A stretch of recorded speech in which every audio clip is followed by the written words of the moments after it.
Yeah, we're so glad you're here.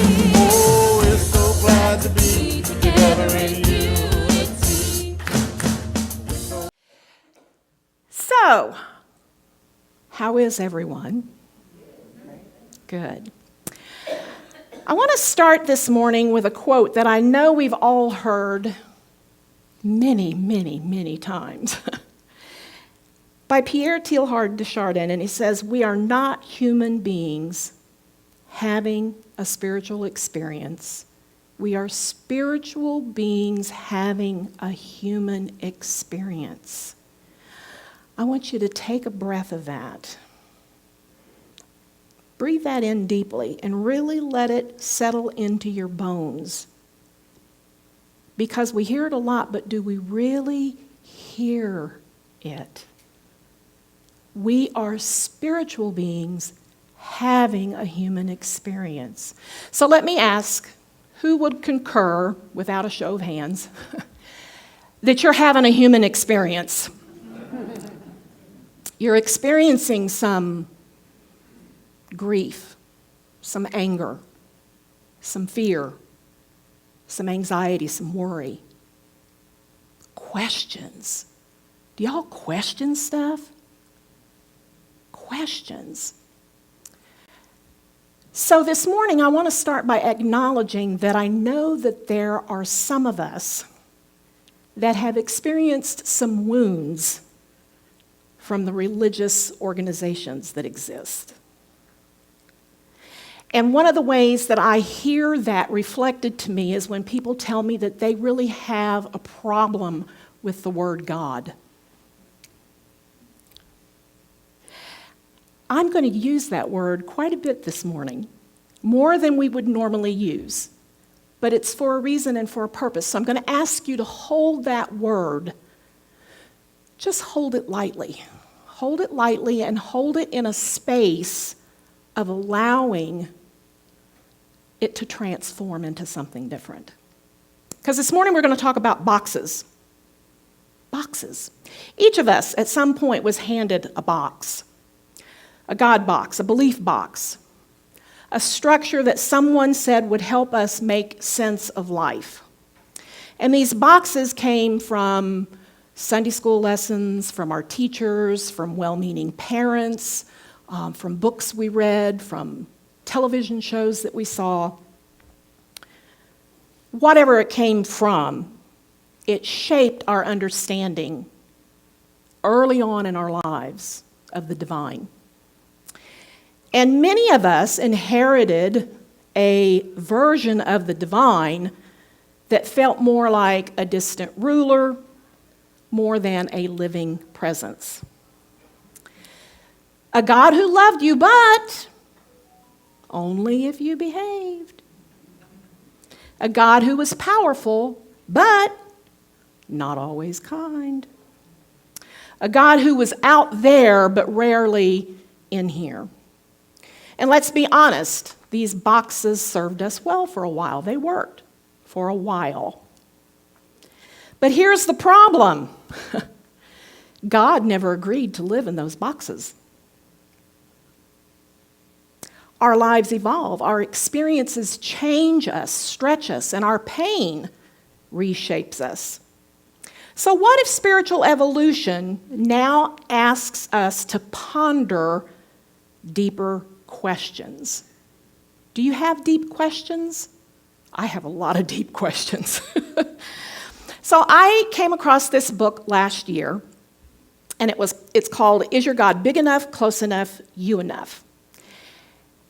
And it was really transformative to me because the questions that are asked in this book that I'm going to be reflecting on this morning are questions that I still chew on repeatedly. And these three questions that we're going to talk about this morning that we need to ask ourselves is, one, is our God big enough to include what we fear? The second one is our God close enough to hold us in the darkest hours? And thirdly, is your God you enough to show up in your raw, real humanity? So there comes a moment in our lives that the paradigms and the old beliefs that we held begin to crack. Have you experienced that? Yeah.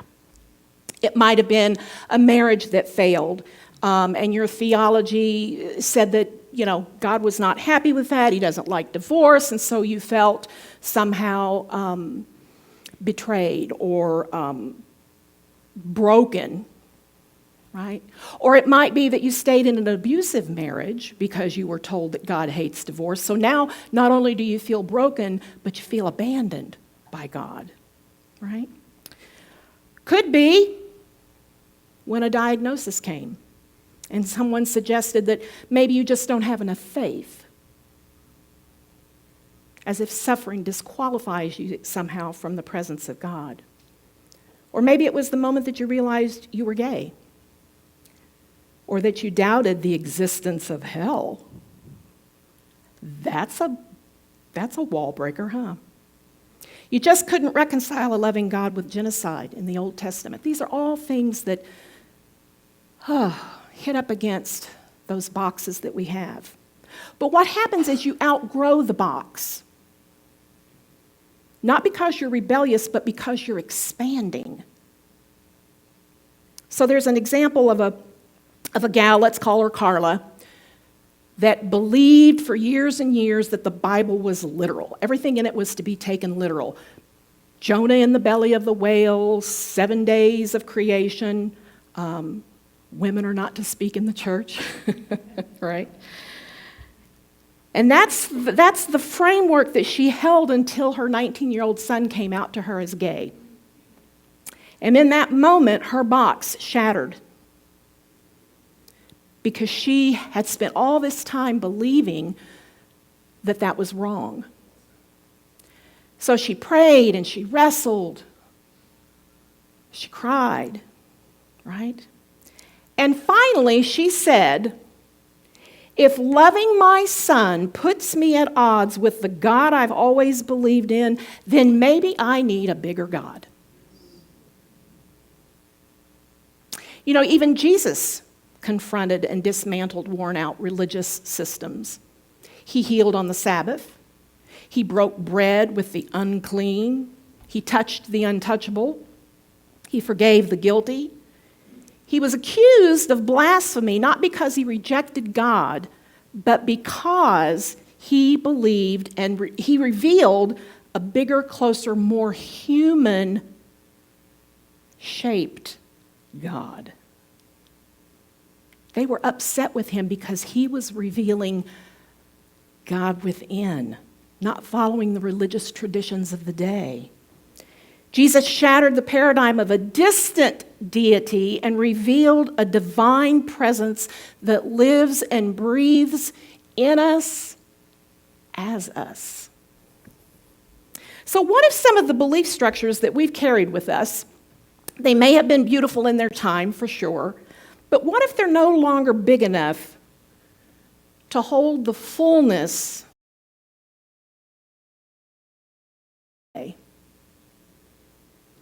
So let's explore these three questions. The first one, is your God big enough to include everything you fear? When we shrink God down to light only, love only, positive only, good vibes only, we create a split in our souls.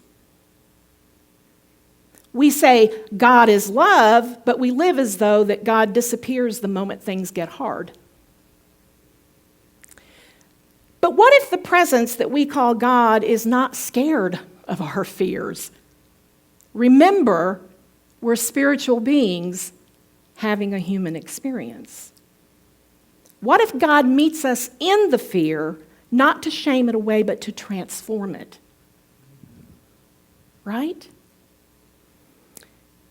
I would say that a God that can't hold our anger, can't hold our grief, can't hold our questions, can't hold our worries, is not a big enough God. So a combat veteran returned home battling PTSD and was haunted by memories of the war. He didn't need cliches. He didn't need positive throwaway statements thrown at him. He needed a sacred space where he could cry and rage and be met by something real. So a therapist told him, let's invite God into this not to fix it, but to sit with it. And something began to shift. Healing didn't come through spiritual bypass, it came through honest presence. So what happens when we make God too small? Well, putting God in a box, a particular box, doesn't just hurt us personally. It shapes the world around us in some pretty devastating ways.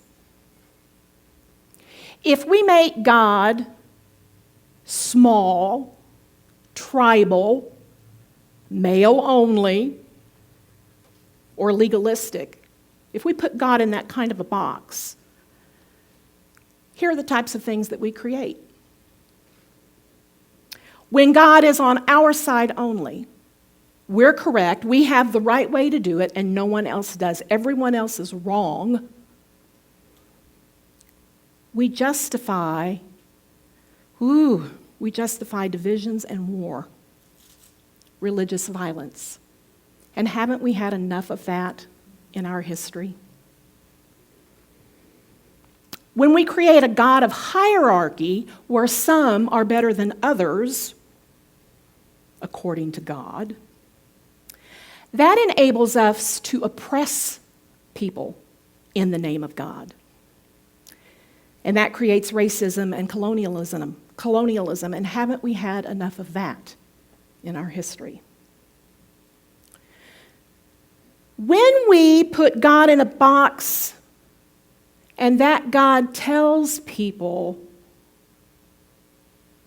that only heterosexuality is pure and good, a heteronormative God, then that tells a whole lot of people that their love is unholy. And then we have a campaign of anti-LGBTQ plus hatred and shame. Haven't we had enough of that in our history? And patriarchy. A male God silences the feminine and the spiritual leadership of women. And haven't we had enough of that in our history? So these aren't just theological missteps, they're spiritual trauma. They traumatize our spirits. And the antidote to those things is a bigger God. A God outside the box. A God that's not boxed in by dogma. Not limited by culture, and certainly not scared of your real life, because you're a spiritual being having a human experience. Richard Rohr, one of my favorite writers, I just love to listen to Richard Rohr, says you can't put an infinite God into a finite container. And the first container that must break is your own. So let's ask ourselves, what part of our shadow or our humanity maybe have we assumed or bought into the belief of somehow it was unworthy of sacred attention? So let's name something that happens all too often. We mistake positivity for spirituality. And the term for this actually is spiritual bypassing, and it's also known as the polished escape route. So what does that look like? Well, it's when we say things like, and these are true statements,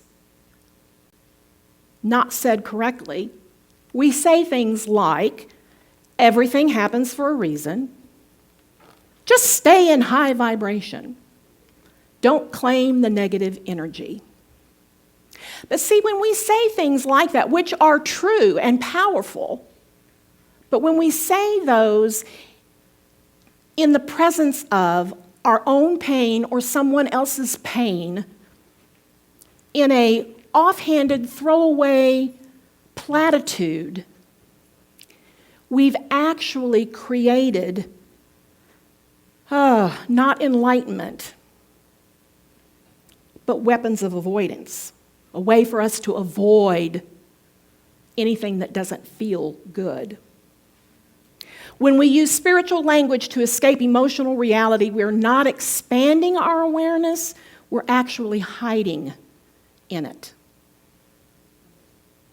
I have certainly done this. I have hidden in my emotional reality. When we use spirituality to escape rather than to engage with our human experience, we shrink God down into that comforting escape hatch instead of allowing God to walk with us through the fires. A God who's big enough doesn't require denial, but rather invites deep engagement with all that is real. That great author, Unknown, says God is not a coping mechanism to avoid pain. God is the presence that gives us the courage to feel it fully. Are you into feeling your pain fully?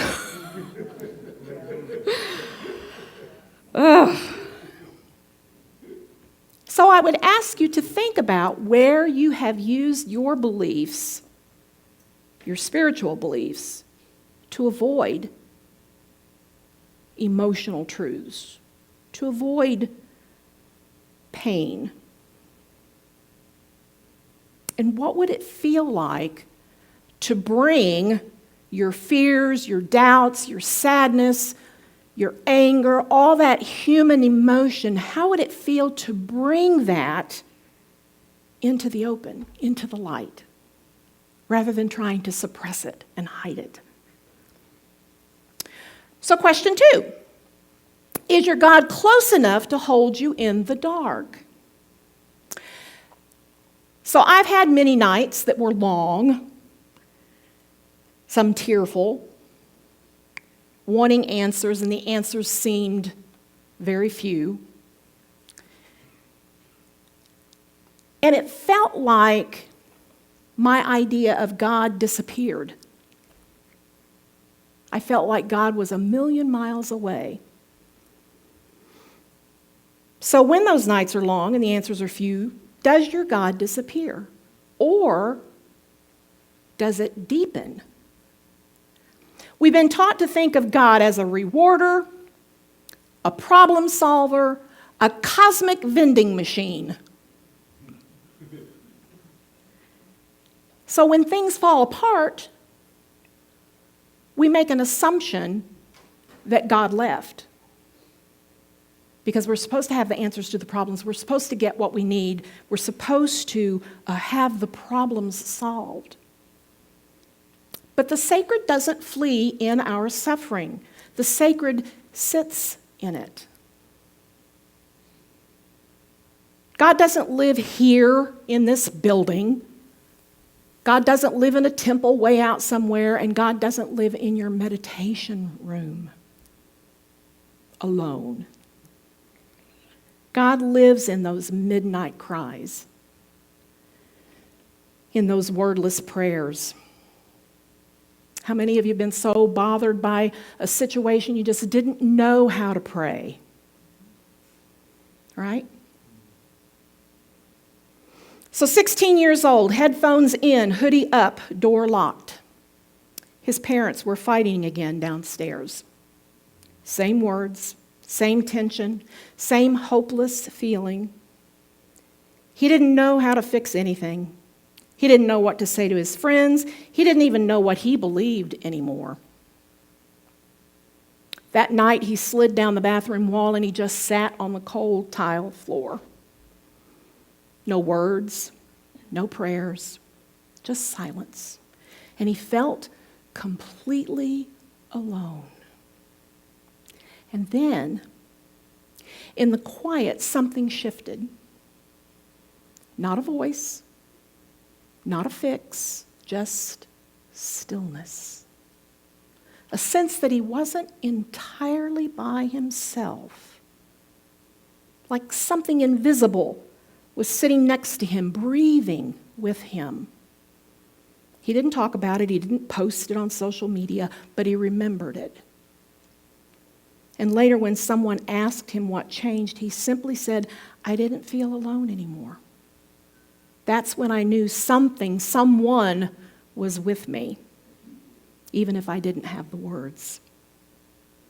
It's in these types of moments, these most overwhelming moments in our life, that we crave grounding and belonging and presence.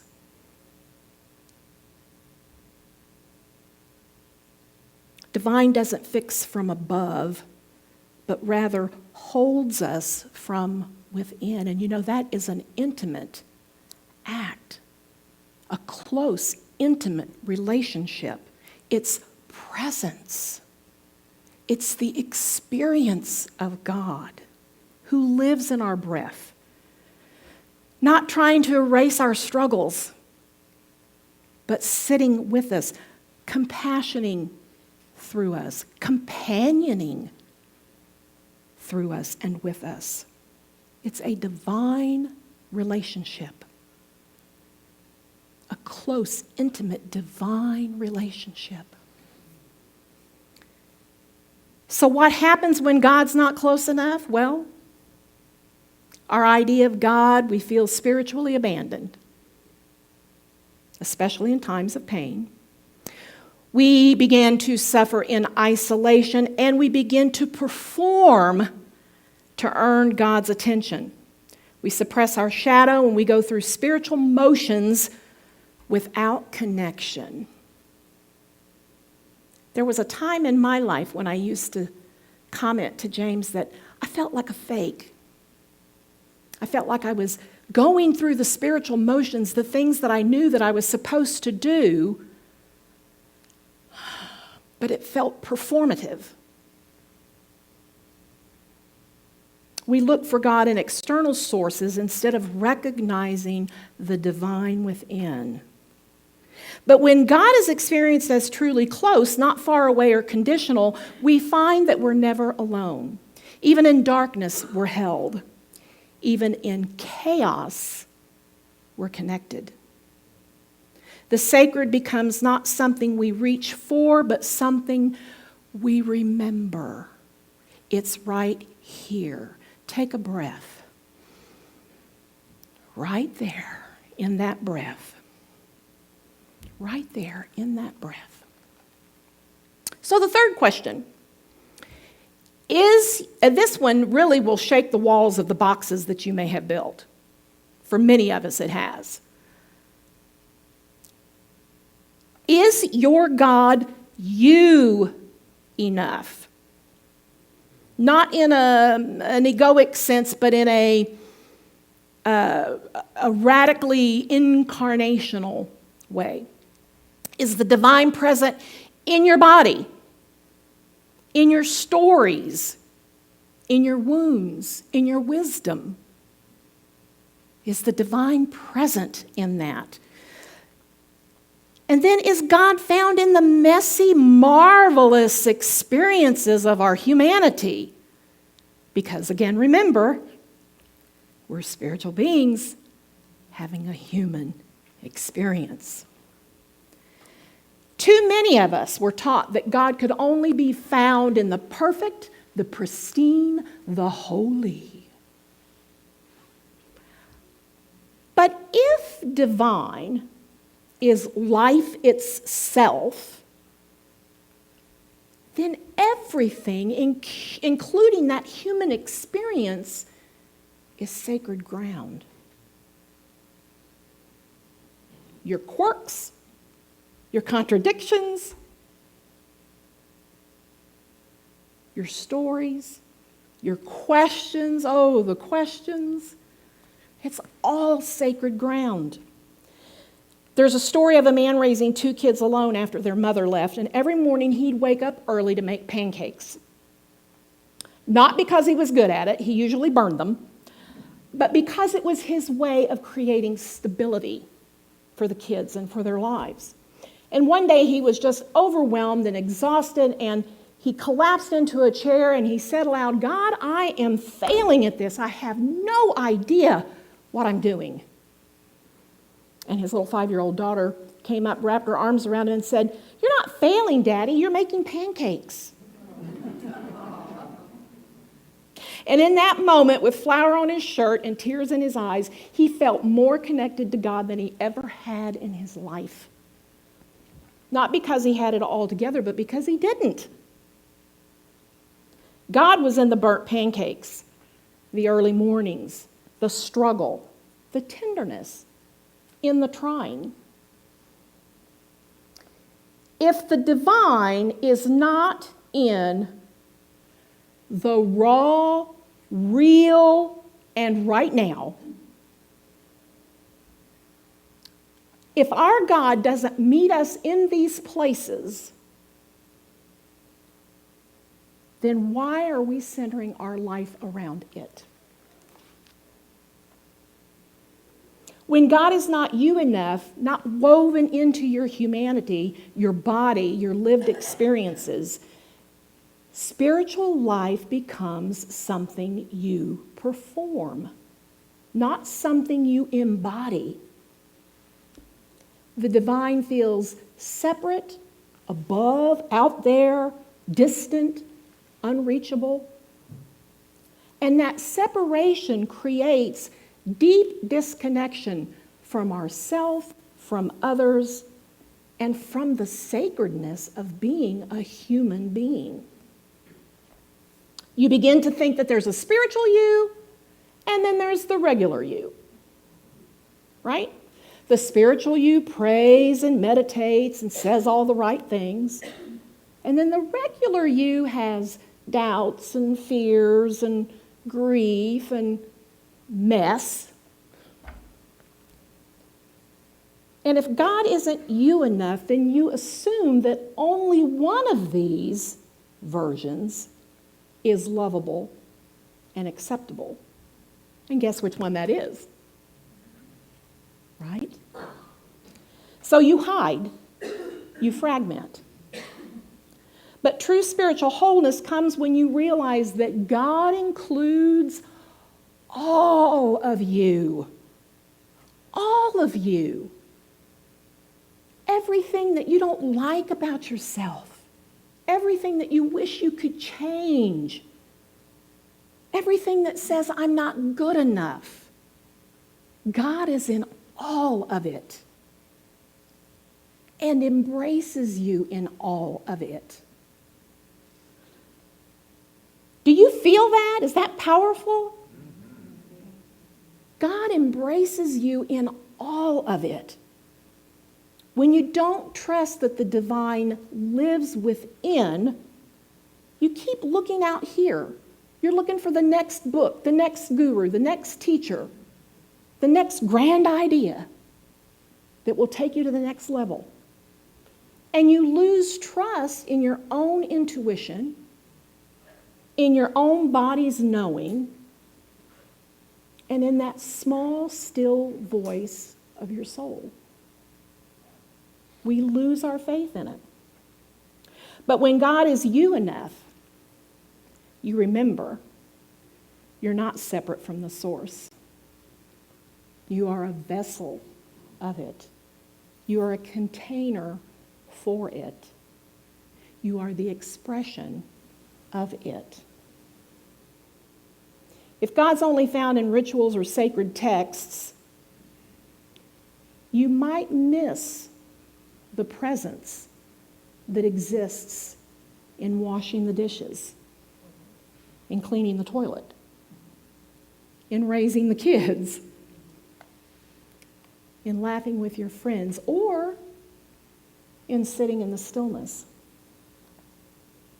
A distant, disembodied God won't show up in the beauty of every day. But a you enough God shows up in your breath, shows up in your hands, shows up in your tears and your laughter. Remember, nothing human is foreign to the divine because we are spiritual beings having a human experience. So the invitation this morning is to let God out of the box. Where have you built the boxes, constructed the boxes that God never agreed to live in? So much of our spiritual journey is not about finding God. He's not lost. It's about releasing that small version that we've been taught to believe in. We were handed an image of God that was often too small, too far, and too detached from our lives. And we've honored it, we've prayed to it, and we've tried to be worthy of it. But now our souls are whispering something deeper. Let it go. Let it go. Break the box. Not because the box was wrong, not because the belief was wrong, but because you've outgrown it. It's time for something different. We're not losing God, we're growing into a bigger one. Because God is really big. A bigger God is one that doesn't tremble at your fear, but sits with you in it. Doesn't flee the shadows, but transforms them. Doesn't demand your perfection, but embraces your humanity. And is not just out there, but here, in your breath, in your body, in this moment, in the dance, in the song of the iPhone. God is there. A closer God is closer than your thoughts. Oh, closer than that next breath. Not behind a veil of performance, but available in your most honest presence. This is the God that doesn't wait for your best self to show up. This is the God that shows up as your most authentic self. Because the divine is here within, and we are spiritual beings having a human experience. And in that human experience is all the authenticity that matters. Even in your grief, even in your confusion, even in your anger, even in your sadness, even in your messy, complicated lives, even in your unfinished beingness, your unfinished becoming, because we're all becoming, right?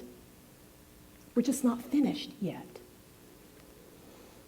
A you enough God is that God that's not afraid to look through your eyes, speak through your story, cry when you're crying, and dance with your joy. The God that is you enough isn't found in your escape from humanity, but actually in it when you embrace it. A God that is you enough says, I made you as you are, and I'm not going anywhere. You are a spiritual being having a human experience. So this is the invitation this morning. Let your idea of God, and I would invite you, that word, expand. Let your soul stretch into new dimensions. Release it from the box. Let the divine be big enough, close enough, and you enough to walk with you as you are, not as you think you should be. Because how many of us are holding on to an idea of what we think we should be? Because when you stop trying to fit the infinite into a small, tiny, tidy little box, when you can stop doing that, you can make space for the kind of love that doesn't just visit once in a while, but actually inhabits your life. That's the invitation this morning. Take a breath. Whoa. I'll step forward. I trust you got something out of that this morning. Maybe it will give you some stuff to chew on this week. So I do have, thank you for the feedback, by the way. I've heard from several of you that you're enjoying these little handouts each week. So I will continue to do them as long as there's interest in them. So there is a handout on the back table back there if you want to get one that kind of just reflects some of the talking points this morning and gives you a way to reflect during the week on what was shared and how to put it in practice when you go home. Because it's a great thing to sit in here and hear things that inspire or provoke your thinking, and then you leave here and you forget all about it. What really matters is when you take it home and you put it into practice. So this week, allow yourself to think about the boxes that you've created that God, your God, is trying to break out of. Okay? So before we move into our meditation, let's see what the Daily Word has for us to say this morning. And it is the word zeal. Ooh, let's affirm together. Divine zeal is my impulse to accomplish great things. So perhaps with zeal, we can tackle those boxes this week. Toward the end of his long life, Unity co-founder Charles Fillmore famously wrote, "I fairly sizzle with zeal and enthusiasm and spring forth with a mighty faith to do the things that ought to be done by me." Many a truth student has that memorized by heart.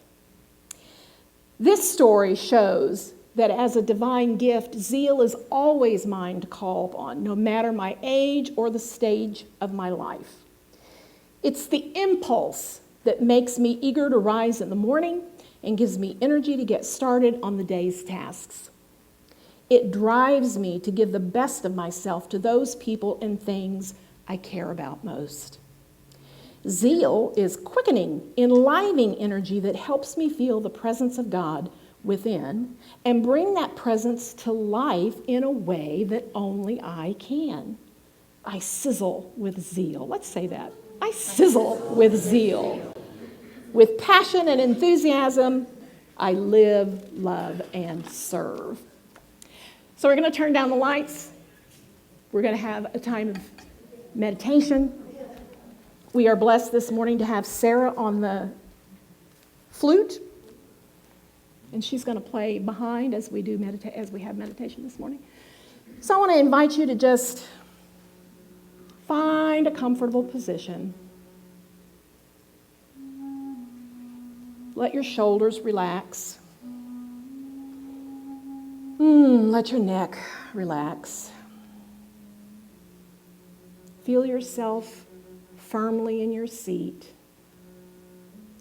And then just allow your eyes to gently close or just to soften your gaze, whichever you're more comfortable with. And take a slow, deep breath in and let it out. Another inhale and release. And let yourself be fully present in this moment. Let go of the roles, the expectations, and the thoughts of before or after. You're here. You're enough, and the presence is here with you right now in this moment. Bring your attention to that space around your heart and visualize your concept of God, the divine, spirit, source, presence, whatever you like to call it. It might look like a shape, a box, an image, or even a familiar idea. Notice the size of it, its boundaries, its walls.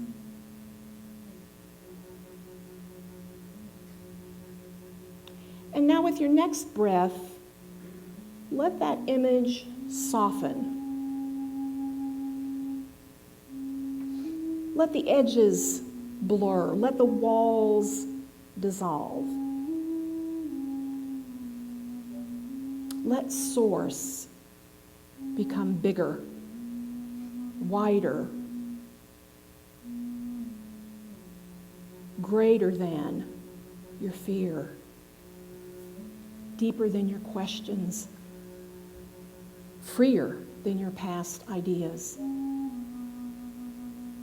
Feel the openness in that. Feel the possibility in that. Feel the expansion. And now bring your awareness into your body. Feel the breath in your lungs. Feel the beating and the rhythm of your heart. Your fingers, your toes. The aliveness of your being. Imagine the divine not only above you and outside of you and beyond you, but within you, filling you. And feel that presence as warmth, as stillness, or maybe just subtle support.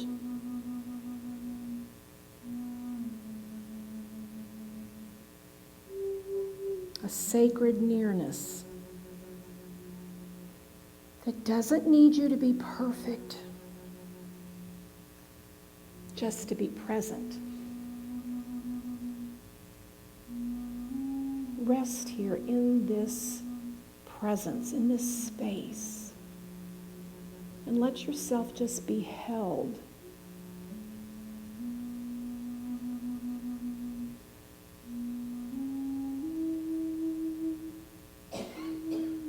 And now gently call to mind someone that you know of, someone that you love,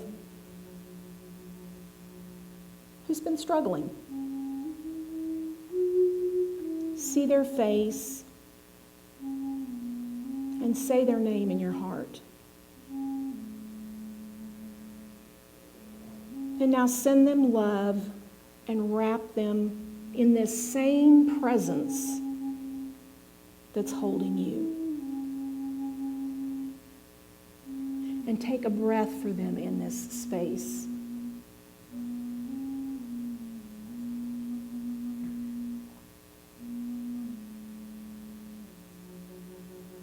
And now expand that awareness to include your family, your community, our city here. And imagine this living, loving presence holding all who are in need. Physically, emotionally, spiritually, whatever the need is. And now stretch your compassion even further to those across the world who are grieving, suffering, or in need of healing.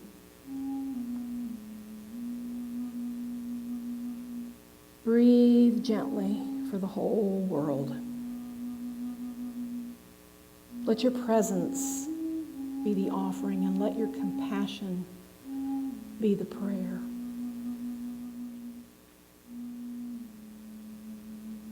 Take a deep breath in, and as you exhale, return to your own heart and whisper silently, God is not far.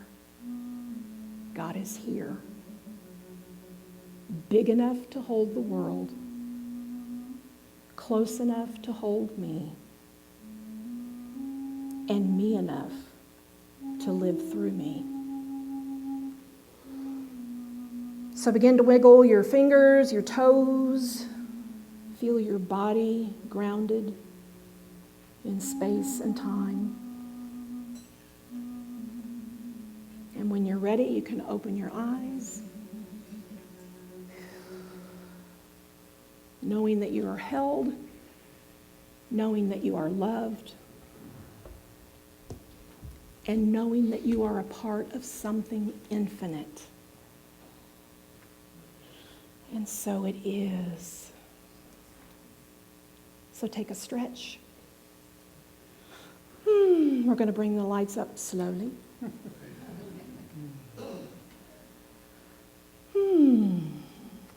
Maybe wiggle around a little bit.